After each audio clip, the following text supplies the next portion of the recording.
भगवान बुद्ध के धम्मपद सूत्र 14 में बुद्ध कहते हैं, यथा गारम सुच्छन्नम वुट्ठी न समुविज्जति एवं स्वभावितम चित्तम रागो न समुविज्जति। इससे पहले धम्मपद के 13 सूत्रों पर हम डिटेल में बहुत ही गहरी विवेचना और बहुत ही गहरा विचार कर चुके हैं कि मनुष्य के जीवन में किस तरह से धम्म की तरफ बढ़ने के लिए प्रयास करना होता है, कैसे अनुशासन में रहना होता है, कैसे सत्य को सत्य और असत्य को असत्य जैसा ही देखना होता है, नित्य और अनित्य को कितने गहरे में अपने जीवन में महसूस करना है, इसको अपने जीवन में उतारना है। ध्यान की अनिवार्यता क्या है, ध्यान क्यों जरूरी है, और दिखावटी कपड़े पहन लेने से, दिखावटी बाल मुड़वा लेने से, दिखावटी सन्यासी का वे या भिक्षु का वेश बना लेने से कुछ नहीं होता। बुद्ध ने धम्मपद के इन 13 सूत्रों में हमें बहुत गहरे में समझाया। आज धम्मपद का 14वां सूत्र है, यथा गारम सुच्छन्नम वुट्ठी न समुविज्जति एवं स्वभावितम चित्तम रागो न समुविज्जति। जिस तरह वर्षा का जल पक्की छत वाले मकान में प्रवेश नहीं कर पाता, यथा गारम सुच्छन्नम, अच्छे से छाई गई छत हो तो उसमें वुट्ठी न समुविज्जति, उसमें वर्षा का जल मकान में प्रवेश नहीं कर पाता, उसी प्रकार अनुशासित चित्त में कुप्रवृत्तियां प्रवेश नहीं कर पाती हैं। बुद्ध की यह वचन मनुष्य की जिंदगी जब से शुरू होती है तब से उसकी मृत्यु तक उसके जीवन में अनुशासन की क्या अहमियत है, अनुशासन की क्या अनिवार्यता है, यह बुद्ध हमें बताने का प्रयास कर रहे हैं। और यह सब हमारी जिंदगी का अनुभव भी है। हम सभी स्कूल गए हैं या स्कूल जा रहे हैं, कॉलेज गए हैं, कॉलेज जा रहे हैं। हम सब अपने जीवन यापन के लिए कुछ न कुछ काम करते हैं। हमने देखा उस सभी प्रकार के कार्यकलापों में, स्कूल में, कॉलेज में हमें अनुशासन रखना होता है। एक छोटे से बच्चे को मां घर में भी पढ़ा सकती है, लेकिन क्या जरूरत है उस बच्चे को गोदी में पकड़कर उसको बहला फुसलाकर चॉकलेट, टॉफी, चिप्स, कुरकुरे का बहाना दिलाकर उसको स्कूल तक पहुंचाना, ताकि अनुशासन जीवन में आ सके। उस व्यक्ति को, उस बच्चे को घर में छोड़ दो और घर में ही मां उसको पढ़ाती रहे, उसके जीवन में अनुशासन नहीं आ पाएगा। और अनुशासन की क्या अनिवार्यता है, बुद्ध धम्मपद सूत्र 14 में हमें बता रहे हैं कि अनुशासन अगर चित्त में हो, अनुशासित चित्त हो, तो कुप्रवृत्तियां प्रवेश नहीं कर पाती। और जिसके जीवन में कुप्रवृत्तियां हो, उसके जीवन में धम्म का उदय नहीं हो सकता। धम्म के लिए अच्छी प्रवृत्ति वाला चित्त चाहिए, धम्म के लिए अनुशासन चाहिए। इसीलिए सभी संत महात्माओं ने, सभी बुद्ध पुरुषों ने, सभी गुरुओं ने अनुशासन को सबसे पहली अनिवार्यता बताया है। अनुशासन दिए हैं, महावीर ने अनुशासन दिए, बुद्ध ने अनुशासन दिए, नानक ने अनुशासन दिए, कबीर ने अनुशासन दिए, रविदास ने अनुशासन दिए। किसी भी, चाहे सूफी फकीर हो, चाहे और कोई संत हो, चाहे कोई भी अनंत समय से लेके अब तक के बुद्ध पुरुष धरती पर पैदा हुए हों, गुरु बनकर शरीर धारण किया हो, सतगुरु बनकर शरीर धारण किया हो, पीर पैगंबर बनकर शरीर धारण किया हो, उन्होंने मनुष्य को चेताने के लिए, मनुष्य के जीवन को धम्म की राह पर चलाने के लिए सबसे पहले अनुशासन दिए। उसी तरह जिस तरह हम सबसे पहले बच्चे को स्कूल भेजकर उसको अनुशासन में ढालना चाहते हैं, ढालना सिखाते हैं, इसके लिए उसे स्कूल भेजते हैं। ऐसा नहीं है कि कोई माँ बाप बच्चे को घर में नहीं पढ़ा सकते। छोटे से बच्चे को 3, साढ़े 3, 4 साल का बच्चा, उसे प्ले स्कूल में भेजने की क्या अनिवार्यता है? अनुशासन, घर में अनुशासन नहीं सीख सकता। अनुशासन के लिए उसको किसी गुरु के पास, किसी माहौल में, किसी इंस्टीट्यूशन में, किसी संघ की शरण में जाना होगा। यही संघ की शरण है स्कूल में बच्चे को भेजना। छोटे से बच्चे को स्कूल में जब भेजा जाता है तो और बच्चों के साथ माहौल में ढलता है। टीचर अनुशासन सिखाते हैं, उठना बैठना सिखाते हैं, बोलना सिखाते हैं, कैसे तमीज से बोलना होता है, कैसे अनुशासन में रहना होता है, कैसे बात व्यवहार करनी होती है, कैसे पढ़ाई लिखाई करनी होती है, कैसे ध्यान लगाना होता है, कैसे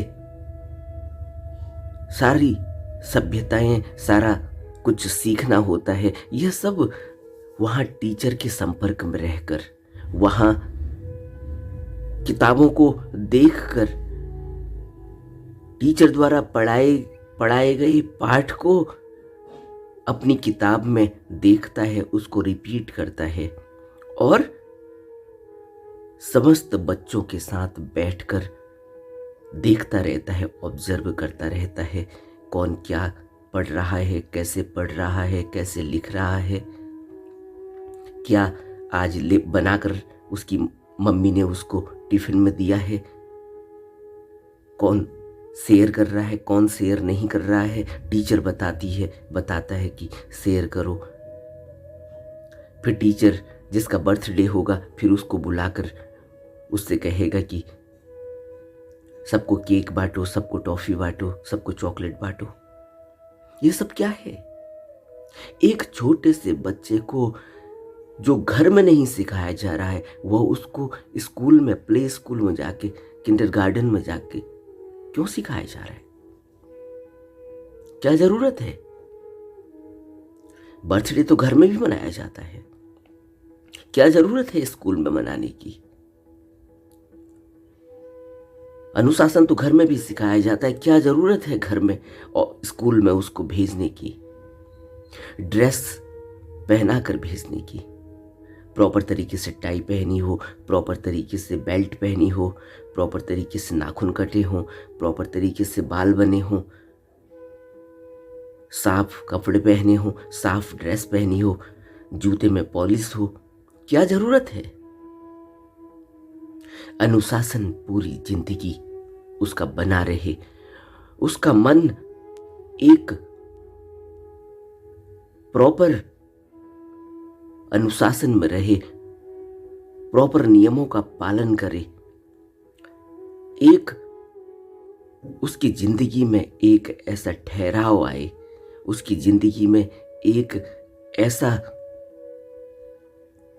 तरीका वह सीखे कि जिंदगी को जीने के लिए बहुत सारे नियमों को पालन करना होता है, अनुशासन को पालन करना होता है, मन को लगाना होता है।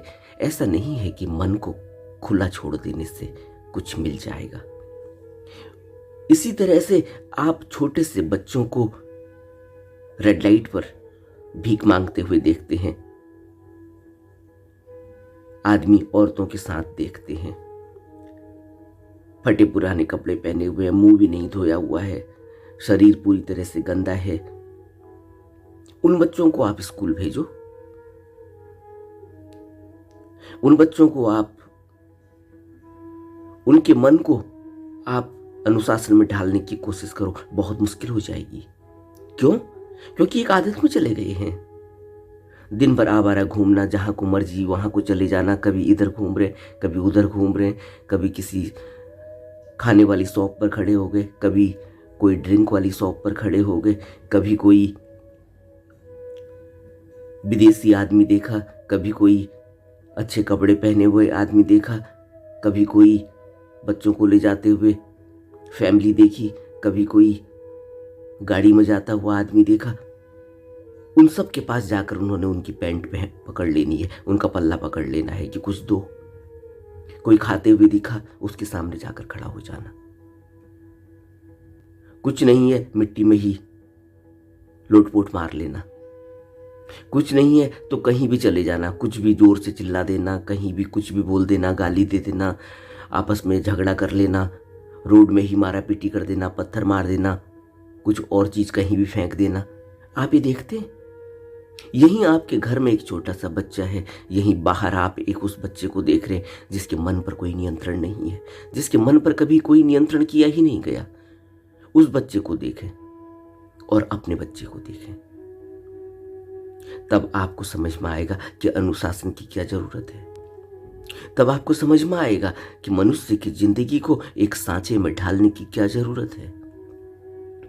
और यह तो मैं अभी आपको समाज में, संसार में किस तरह से जीवन बिताना है, मन को लगाना है, इसको ट्रिम करना है, इसको किस तरीके से टिल्ट करना है, इसको किस तरह से समाज, सभ्यता और संसार में, कार्यकलाप में लगाना होता है। संसार में लोगों के साथ, सभ्य लोगों के साथ किस तरह से रहना होता है, कॉलोनी में किस तरह से रहना होता है और समाज में किस तरह से रहना होता है। देश के लिए हमारी क्या ऑब्लिगेशंस हैं, क्या ड्यूटियां हैं, अपने परिवार के लिए हमारी क्या ड्यूटियां हैं, क्या ऑब्लिगेशंस हैं, अपने समाज के लिए हमारी क्या ऑब्लिगेशंस हैं, क्या ड्यूटियां हैं, अपने ऑफिस में हमारी क्या ड्यूटियां हैं, क्या ऑब्लिगेशंस हैं, अपने स्कूल में हमारी क्या ऑब्लिगेशंस हैं, क्या ड्यूटियां हैं, क्या करना है, क्या नहीं करना है, डू डोंट्स सब बने हुए हैं। क्यों बने हुए हैं? क्या अनिवार्यता है? अनुशासित चित्त में कुप्रवृत्तियां प्रवेश नहीं कर पाती। बुद्ध यह स्टेटमेंट दे रहे हैं। एवं स्वभावितम चित्तम रागो न संविज्जति। राग नहीं घुस पाता स्वभावितम चित्त में, एक ऐसा अनुशासित चित्त जिसमें कुप्रवृत्तियां प्रवेश नहीं कर पाती। बुद्ध के यह वचन हमें बहुत गहरे में अपने जीवन में लागू करने होंगे, क्योंकि जब तक अनुशासन न हो, अभी तक हमने समाज की बात की, अभी तक हमने सभ्यता की बात की, अभी तक हमने स्कूल, कॉलेज और अपने देश और अपने समाज और अपने सभ्यता के लिए हमारी किस तरह से ड्यूटी और किस तरह से अनुशासन होता है इसकी बात की। लेकिन बुद्ध धम्मपद सूत्र 14 में हमें इस अनुशासन की ओर इशारा नहीं कर रहे हैं, बल्कि हमें धम्म के मार्ग पर चलने के लिए जो अनुशासन चाहिए उसकी बात कर रहे हैं। धम्म के मार्ग पर चलने के लिए क्या अनुशासन चाहिए, धम्म के मार्ग पर चलने की क्या जरूरत है, इसको तो हमने अब तक बहुत वीडियोज में बात कर ली है।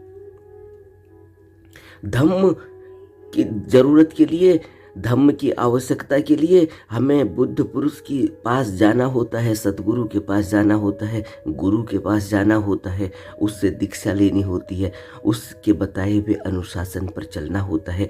इस पर तो हमने बात कर ली है।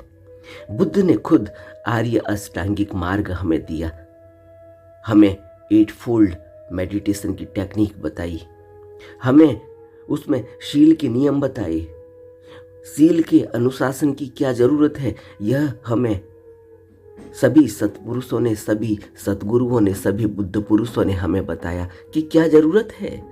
इसीलिए जरूरत है कि अगर हम धम्म के मार्ग पर चलना चाहते हैं तो हमें अपनी कुप्रवृत्तियों से बचना होगा, कुप्रवृत्तियों को अपने चित्त में प्रवेश करने से बचाना होगा।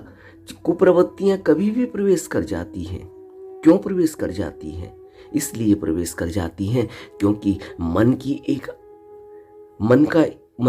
आदत है, मन की एक इस तरह से बनावट है कि वह जिसको भी आकर्षित करता है, जिस तरफ भी आकर्षित होता है, उसको पा लेने की इच्छा उसके अंदर गहरी होने लगती है। और जैसे ही उसके अंदर यह तृष्णा का भाव पैदा होता है, उसके चित्त में स्पर्श करती है तृष्णा, वह उस तृष्णा के लिए, उस तृष्णा के पीछे भागना शुरू कर देता है, उसको पा लेने की इच्छा पैदा होने लगती है। और यहीं से संस्कार और यहीं से इस संसार में उसकी आवागमन की यात्रा शुरू होती है, यहीं से संस्कार लगते हैं।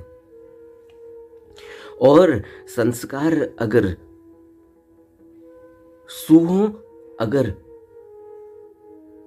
सुप्रवृत्तियां हों, तो फिर वह धम्म के मार्ग पर चलेगा, वह अच्छे कार्य करेगा, वह कार्य करेगा जिससे उसके मन में अच्छा प्रभाव पड़ेगा, वह धम्म के मार्ग पर, सत्य के मार्ग पर चल पाएगा। और अगर कुप्रवृत्तियों में उसका ध्यान चला गया और अगर उसने कुप्रवृत्तियों को पा लेने के लिए दौड़ लगाई, अगर उसने कुप्रवृत्तियों के प्रति आकर्षित होकर उनका स्वाद चख लिया और उसको रोका नहीं गया, उसको अनुशासन में नहीं रखा गया, तो फिर वह धम्म के मार्ग पर नहीं चल पाएगा। बुद्ध यहाँ जिस अनुशासित चित्त की बात कर रहे हैं, वह धम्म के मार्ग पर चलने के लिए कह रहे हैं, क्योंकि धम्म की आवश्यकता हमें है इस आवागमन से मुक्ति पाने के लिए। हमें निर्वाण प्राप्ति के लिए अनुशासित चित्त की आवश्यकता है। बगैर अनुशासित चित्त के हम कभी भी धम्म के मार्ग पर नहीं चल पाएंगे, कभी भी सत्य के मार्ग पर नहीं चल पाएंगे, कभी भी निर्वाण की प्राप्ति नहीं कर पाएंगे और कभी भी इस भवलोक से, इस आवागमन से, इस दुष्चक्र से, इस दुख के संसार से हमारी मुक्ति नहीं होगी। इसलिए बुद्ध ने हमें आर्य अष्टांगिक मार्ग को दुख निरोध का उपाय बताया कि दुख निरोध गामिनी प्रतिपदा अगर है तो वह है आर्य अष्टांगिक मार्ग, और उसमें शील के नियमों का सबसे पहले पालन करना होता है। शील के नियमों को बुद्ध ने बहुत ही गहरे में और बहुत ही विस्तृत तरीके से हमको समझाया कि प्राणी हिंसा नहीं करनी, चोरी नहीं करनी, ठगी नहीं करनी, मिथ्याचरण नहीं करना और काम भोगों में अपने चित्त को नहीं लगाना। अपने जीवन को सतगुरु के बताए हुए मार्ग पर चलाना है, चित्त को उस मार्ग पर लगाना है।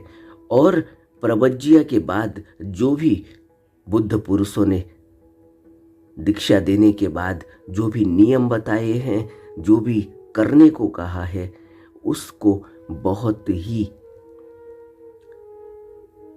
नियम से, अनुशासन से और बिना किसी रुकावट के, बिना उसमें किसी तरह के विघ्न के उसको रोज रोज बढ़ाते चले जाना है, उसमें रोज रोज पूरा ध्यान लगाना है। और दीक्षा देते समय बुद्ध पुरुष क्या कहते हैं, गुरु क्या कहते हैं कि तुम्हें इन नियमों का पालन करना है और तुम्हें यह टेक्निक दे दी गई है ध्यान करने की, इस तरह से ध्यान करना है। और अगर अनुशासित चित्त नहीं होगा तो यह फिर धम्म के मार्ग पर हमारी कोई भी बढ़त नहीं होने वाली, हम धम्म के मार्ग पर नहीं चल पाएंगे, हमारी मुक्ति नहीं हो पाएगी। चित्त क्या करता है? चित्त को अनुशासन की क्या जरूरत है? चित्त को शील के नियमों की क्या जरूरत है? इसलिए क्योंकि चित्त जब तक पूरी तरह से अनुशासित नहीं होगा, शील के नियमों में पूरी तरह से उसका ध्यान नहीं होगा, तब तक वह धम्म के मार्ग पर एक कदम भी आगे नहीं बढ़ सकता, तब तक उसका ध्यान में मन नहीं लगेगा। ध्यान में मन लगने के लिए, ध्यान में चित्त को टिकाने के लिए, क्योंकि चित्त हवा से भी तेज है, आप जब तक किसी बात का विचार या किसी बात का ख्याल आपके मन में आता है, उससे पहले उसका दृश्य आपके आगे आ जाता है।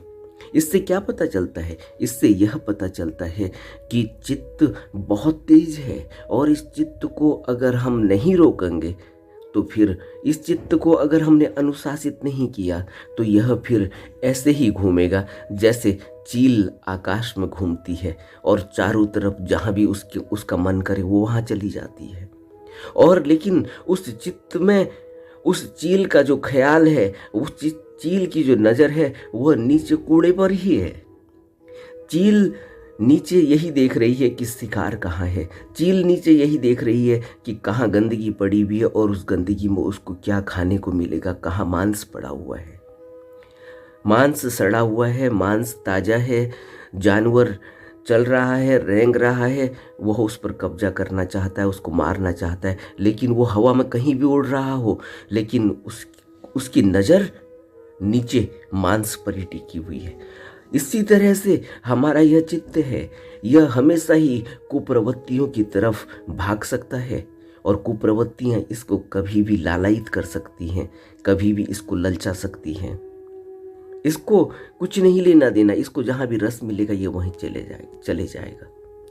इसलिए बुद्ध ने कहा है कि अनुशासित चित्त में ही सुप्रवृत्तियां प्रवेश करेंगी, और अनुशासित चित्त से ही ध्यान किया जा सकता है। और अनुशासित चित्त के लिए आर्य अष्टांगिक मार्ग के सील के नियमों को अपने मन में अच्छी तरह से बैठाना होगा, मन को उस तरह से ढालना होगा। उसके लिए मिथ्याचरण नहीं करना होगा, कभी भी किसी के प्रति राग और द्वेष नहीं करना होगा। हमें अपने मन पर निगरानी रखनी होगी 24 घंटे, और निगरानी ध्यान के बिना नहीं हो सकती, और ध्यान शील के नियम के बिना नहीं हो सकता। यह सब एक दूसरे से जुड़ा हुआ है। हमें एक तरफ से ध्यान करना है बुद्ध के बताए हुए मार्ग पर, बुद्ध की बताई हुई दीक्षा के अनुसार हमें ध्यान को पूरा वक्त देना है, जैसे गुरु ने बताया है वैसा ही करना है, और साथ में सील के नियमों को 24 घंटे अपने जीवन में उतारना है। मन हवा से भी तेज है, कभी भी भाग जाएगा, फिर उसको रोक कर उसको वापस लाना है। यह 24 घंटे की प्रक्रिया है। ऐसा नहीं कि 1 घंटे कहीं कोने में बैठकर ध्यान कर लिया और फिर 23 घंटे मिथ्याचरण, और फिर 23 घंटे हम क्या कर रहे हैं? हम कुछ भी खा रहे हैं, हम कुछ भी बोल रहे हैं, हम कुछ भी सोच रहे हैं, हम कुछ भी कर रहे हैं, हम सील के नियमों का पालन नहीं कर रहे, हम किसी के प्रति भी हिंसा का भाव रख रहे हैं। और हिंसा का मतलब यह नहीं कि हम किसी प्राणी को पत्थर मारें तभी हिंसा होगी। अगर हम अपने शब्दों के माध्यम से भी किसी को कड़वे वचन बोल रहे हैं तो वह भी हिंसा है। मन से भी हिंसा होती है, तन से भी हिंसा होती है, और वचन से भी हिंसा होती है। हमें बहुत गहरे में अपने जीवन को, अपने कार्यकलापों को, अपने रोजमर्रा की जिंदगी को देखने की जरूरत है, और यह ध्यान से ही देखा जा सकता है। ध्यान से जब मन टिकेगा, मन स्थिर होगा, तब वह अपनी प्रवृत्तियों को देख सकता है। जब ध्यान से मन टिकेगा, थोड़ा ठहराव होगा, थोड़ा रुकेगा, तभी वह यह देख सकता है कि उसे बुद्ध के बताए गए नियमों के अनुसार चलना है। वह कोई भी ऐसा काम न करे जिससे उसके ध्यान साधना में रुकावट होगी, उसके धम्म के मार्ग में चलने में रुकावट होगी। और जब तक धम्म के मार्ग पर चलने में रुकावट है, जब तक चित्त को हमने अनुशासित नहीं किया, तब तक हम बहुत आगे प्रगति नहीं कर पाएंगे। चाहे हम कुछ भी कर लें, चाहे हम जितना मर्जी रोना पीटना कर लें गुरु के आगे, चाहे हम जितना मर्जी अपने को कोसते रहें, लेकिन हमें अनुशासित होना ही होगा। यह हमारे हाथ में है। बुद्ध ने, गुरु ने तो हमें दीक्षा दे दी, हमें ध्यान किस तरह से करना है यह टेक्निक दे दी। अब अगर हम यह सोचें कि हम जैसा मर्जी करेंगे, उस आवारा बच्चे की तरह जो रेड लाइट पर भीख में मांग रहा है, जो नहाना भी नहीं चाहता, जो कपड़े भी नहीं बदलना चाहता, जो किसी का भी पल्ला पकड़ लेता है, पेट में भूख हो चाहे न हो, चाहे जेब भरी हुई हो, पैसे मिल गए हों, उसके बावजूद भी वह, उसकी नज़र फिर दूसरे व्यक्ति पर है जो कुछ खा रहा है, जो कुछ पहन रहा है, जिसने अच्छा पहना हुआ है, जिसके पास पैसे हैं। तो फिर ऐसा व्यक्ति कभी भी जो है धम्म के मार्ग पर नहीं चल पाएगा। ऐसा आवारा व्यक्ति कभी भी धम्म के मार्ग पर नहीं चल पाएगा। ऐसा आवारा व्यक्ति जिसका मन इस तरह से आवारा हो चुका है, वह व्यक्ति कभी भी साधना नहीं कर पाएगा, कभी ध्यान नहीं कर पाएगा। आवारा चित्त ध्यान नहीं कर सकता। आवारा चित्त कभी भी बुद्ध के बताए हुए नियमों का पालन नहीं कर सकता, गुरु के बताए हुए नियमों का पालन नहीं कर सकता। आवारा चित्त कभी भी कुछ भी कर जाता है, और हमें कभी भी कुछ भी नहीं करना है। हमें तो जो भी करना है उससे पहले उसको अपने कसौटी में कस लेना है कि क्या यह बुद्ध के नियमों से मेल खाता है, क्या जो भी हम क्रियाकलाप करने जा रहे हैं, जो भी हम सोच रहे हैं, क्या वह हमारे गुरु के बताए हुए अनुशासन से मेल खाता है। इस पर हमें विचार करना होगा। अगर हम इस पर विचार नहीं करेंगे, विचार करने के पहले ही अगर हम कोई निर्णय ले लेंगे, तो फिर हमें भुगतान देना होगा, फिर हम धम्म के मार्ग पर नहीं चल पाएंगे। हमारे दुख दूर नहीं होने वाले। हम रोते रहें पूरी जिंदगी, हम गिड़गिड़ाते रहें पूरी जिंदगी, हमारे आंसू नहीं रुकें पूरी जिंदगी, लेकिन इससे हम धम्म के मार्ग पर नहीं चल पाएंगे। हमें बहुत ही ज़्यादा सचेत होने की ज़रूरत है। इसी तरह से जिस तरह से एक माँ बाप बच्चे को स्कूल में भेजते हैं, तो सिर्फ स्कूल में भेज के भूल नहीं जाते, वह उस बच्चे को पूरी तरह से उसकी हर एक्टिविटीज़ पर नज़र रख रहे हैं कि यह बच्चा आज स्कूल में क्या सीख के आया है, ये किस तरह से घर में एक्शन कर रहा है, किस तरह से एक्टिविटीज़ कर रहा है, ये किस तरह से मुंह से शब्द बोल रहा है, इसके अंदर क्या लगा आज स्कूल में, इसके अंदर क्या प्रभाव पड़ा आज स्कूल में, क्या ये कहीं मारपीट करके आया, क्या ये कुछ अच्छा करके आया, वह उसके क्रियाकलाप में उसके घर में दिखाई देने लगता है। इससे माँ अंदाजा लगाती है कि बच्चा कुछ सीख रहा है या नहीं। इसीलिए हमारे अनुशासन चित्त से, हमारे ध्यान करने से गुरु हमें देख रहा है, और गुरु माँ की तरह नहीं है, ये ध्यान रखना। माँ तो बेहोश होती है, माँ के अंदर तो उस तरह से अभी ध्यान नहीं फलित हुआ, माँ तो एक संसारी है।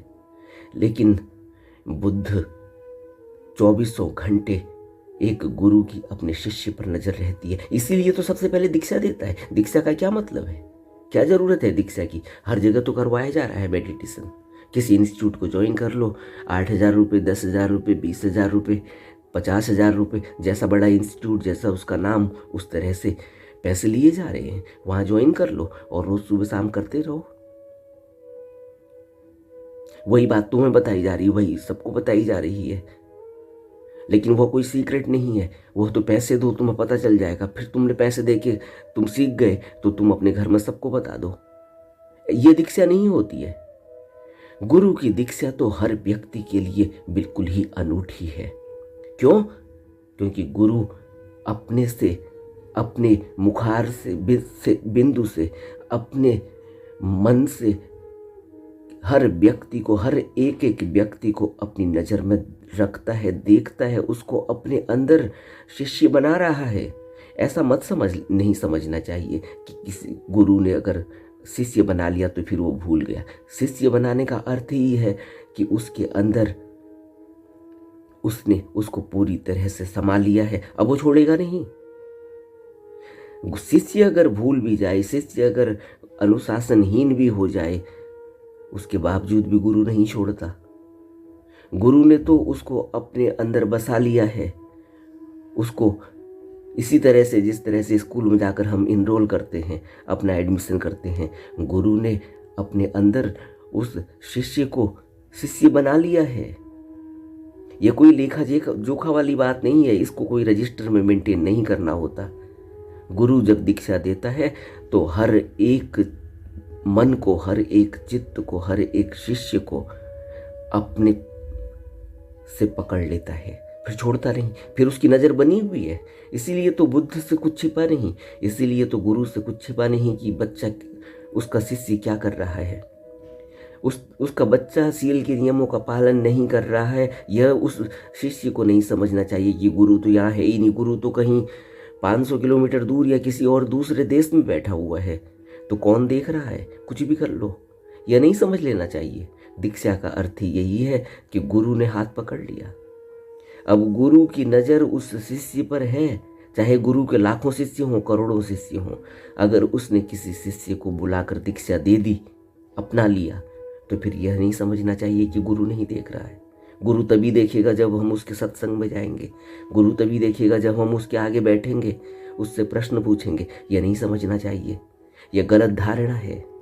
इसीलिए दीक्षा बहुत ही जरूरी है। इसीलिए दीक्षा बुद्ध पुरुषों ने, जब भी बुद्ध पुरुष धरती पर आए, उन्होंने दीक्षा दी है। नहीं तो दीक्षा की क्या जरूरत थी? सबको ही एक बात बता दी गई होती, वह बात समझा दी गई होती, किताब में लिख दी गई होती, सब पढ़ लेते और सब उसको घर में कर लेते। क्या जरूरत है गुरु के पास जाने की? क्या जरूरत है बुद्ध के पास जाने की? क्या जरूरत है उनके सत्संग में बैठने की? हमें बहुत गहरे में इस पर विचार करना होगा। जिन भी गुरुओं ने यह कहा कि गुरु की अनिवार्यता नहीं है, उन्होंने यह नहीं कहा कि गुरु की जरूरत नहीं।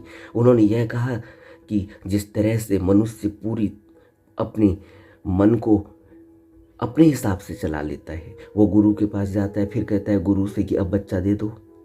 अब गुरु के पास जाता है, फिर कहता है कि मेरे तो यह कामनाएं हैं, यह वासनाएं हैं, इनको पहले पूरा करो, मेरी पहले नौकरी लगाओ।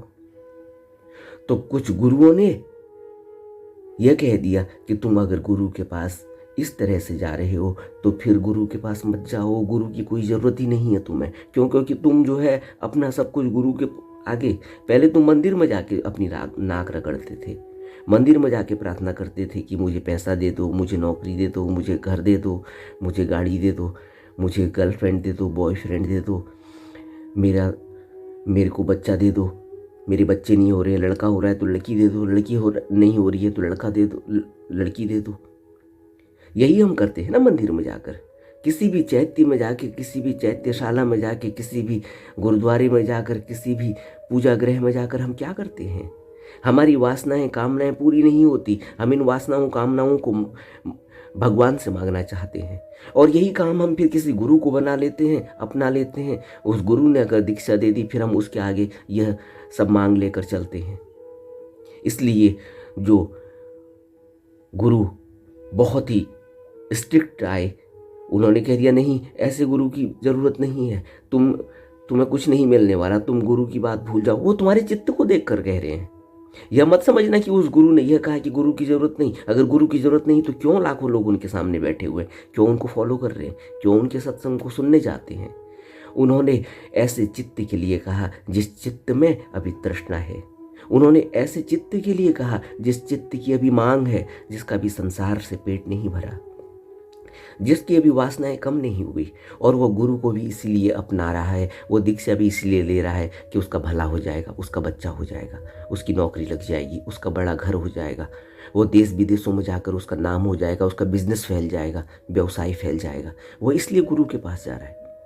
तो कृष्णमूर्ति कहते हैं गुरु की कोई ज़रूरत नहीं। उन्हें पता है कि यह जिस गुरु को, जो गुरु इन्होंने अपने मन में बना रखा है, इसीलिए बना रखा है कि इनको कुछ ऐसा मिल जाए गुरु के पास जाकर, गुरु कुछ इन पर नज़र डाल दे, दृष्टि डाल दे, तो इनका ऐसा कल्याण हो जाए, इनका बच्चा हो जाए, इनको नौकरी मिल जाए, इनके यह संपन्न हो जाएं, यह बहुत धनी व्यक्ति हो जाएं।